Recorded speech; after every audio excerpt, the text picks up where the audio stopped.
This is the Hidden Killers podcast with Tony Brueski, featuring trial consultant and body language expert Susan Constantine. Well, Charlie Adelson, convicted of murder just the other week, likely to be spending probably the rest of his life in prison. And the speculation then began after that of, well, who else is involved in this conspiracy to murder the brother-in-law of Charlie Adelson or the son-in-law of Donna Adelson, the mom? She seemed to have some opinions about all of that. Some voicemails even played back in the trial. And I think she knew that maybe they're going to come look at you, considering she was arrested in the airport, trying to board a flight to Dubai and then to Vietnam, which is a country that we do not have an extradition agreement with here in the United States. Police stepped in and said, no flight for you. Put the peanuts down. You're coming with us. And she's now been charged with murder as well. Joining me to discuss, Susan Constantine, body language expert. Are you surprised by this new happening in this ever-going saga of the Adelsons? Yeah, I had such a hard time, Tony, with trying to keep all the stories straight and who was with what and what was with where. Yeah. I literally just wanted to put a crime scene board on my... I did too. I was getting string out. The string out because it was like, who did what? Who did he what? And it's just mind-blowing, right? Mm-hmm. All over this one guy who was a great dad, was a great provider, and they wanted him dead. Mm-hmm. I mean, really, what was the motive? Well, there's no abuse, there's no physical abuse, there's no sexual abuse. There's nothing that would have warranted to have this guy dead. So they hated him, right? They just hated him. So it doesn't surprise me that mom was not involved in it, because when we listen to some of those phone calls, which I wonder, why in the heck are people, like even with the Amber Heard and Johnny Depp, why are they recording this stuff? Do you ever record? I don't record my calls. No, I don't know. Why are they recording these calls?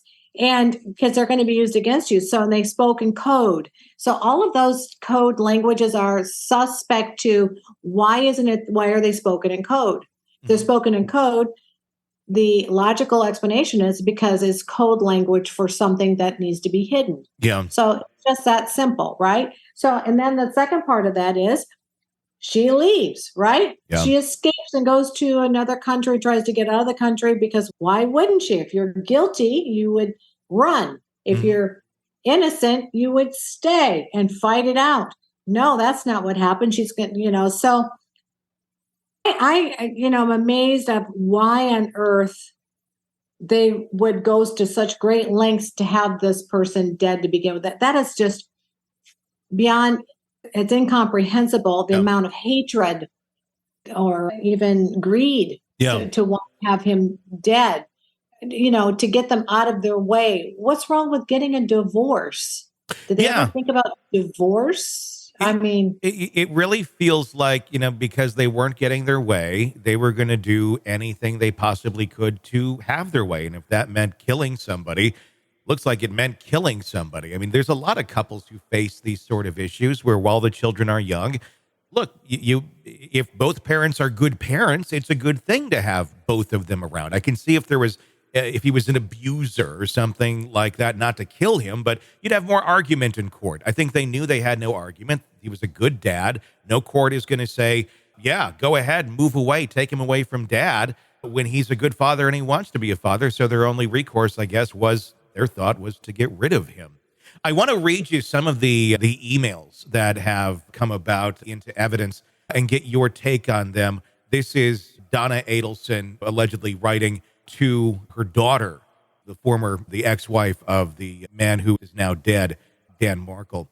It's time to take control of your life and not let Markle think he's just won anything by having you remain in Tallahassee, 8 hours away from the only family you have, and lose out on what will be a job that will afford you and your children advantages that they will never otherwise be able to enjoy.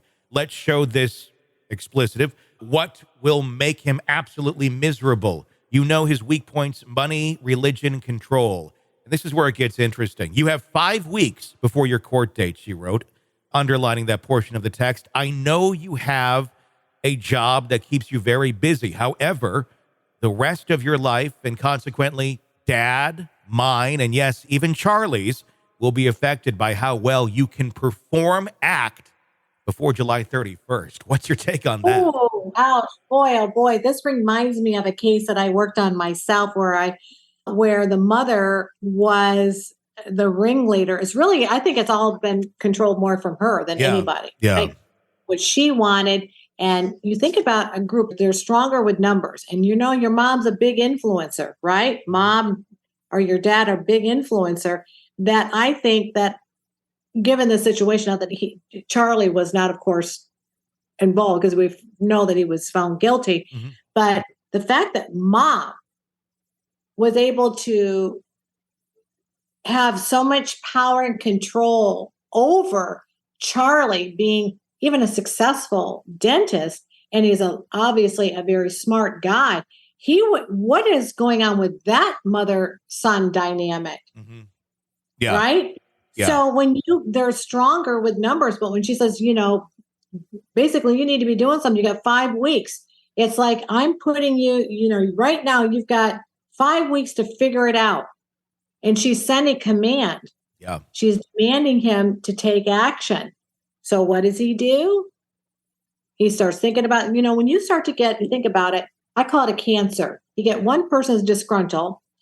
You get two that get disgruntled. Then there's even more disgruntledness. Then you got 3 or 4 that are just even more disgruntled. Before you know it, you've got an entire tsunami that's happening. Yes.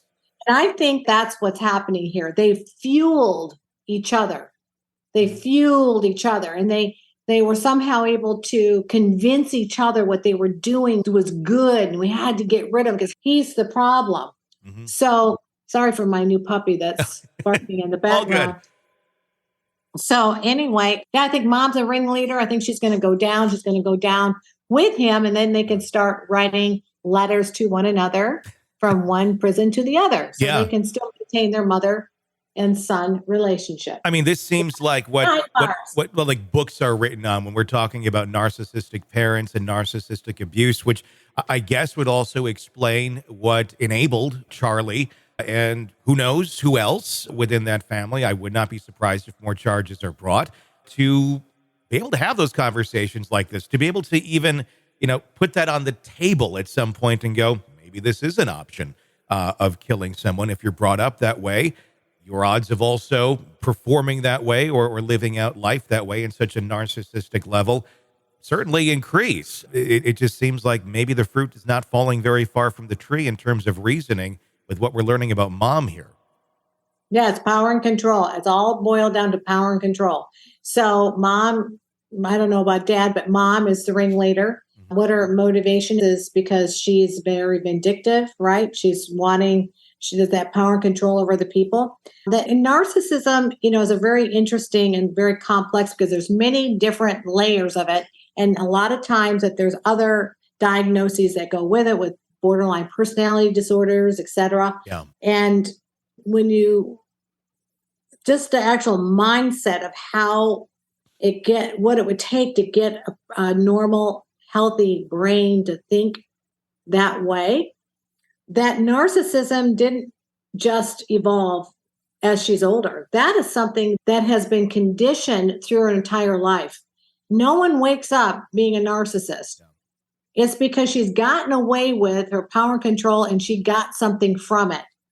And the more she got from it, it fueled this need to have power and control. So then it starts to grow like a tree. It starts from the seed and then it starts to grow up, right? Yeah. So she's able to all these branches and she's controlling all these different people.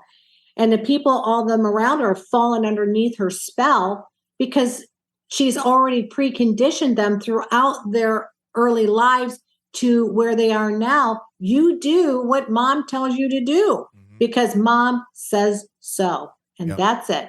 Sick of the ads? We are too. Start listening with no commercials now and get access to all of our episodes in advance of everyone else. Become a True Crime Today Premium Plus subscriber on Apple Podcasts. Search True Crime Today Premium Plus on Apple Podcasts or go to our podcast page and sign up now. True Crime Today Premium Plus. Sign up now.